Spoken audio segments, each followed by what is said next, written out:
Текстилната индустрија очекува потешка година бидејќи се намалени нарачките, а странските партнери поради ниските трошоци се префрлија во Бангладеш и други земји на далечниот исток, е оценката на Ангел Димитров од Организација на работодавачи.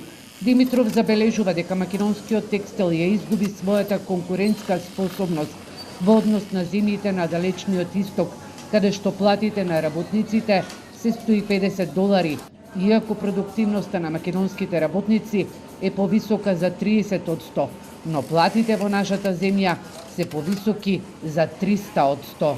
Нема европски бренд кој не замина да работи во Бангладеш или во Виетнам или во Мјанмар. Така да, особено со нашиот курс на еврото, кој е доста јак, фактички денарот е преценет, текстилците уште повеќе ја изгубија таа можност.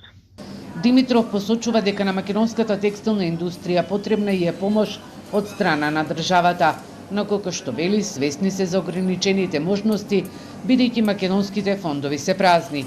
Една од мерките кои ќе ја бараат од владата и ќе биде предложена и на економско-социјалниот совет е повторно враќање на пазарот на девизи во земјата. Евентуално некое мало решение би помогнало кога би се повторно вратил пазарот на девизи во Македонија, да ние сами си ги продаваме девизите, а не банките да ни ги земаат по некој званичен курс и банките да заработуваат со препродажба на девизите, а ние да останеме со кратки ракави. Такво решение имаше пред 10 години.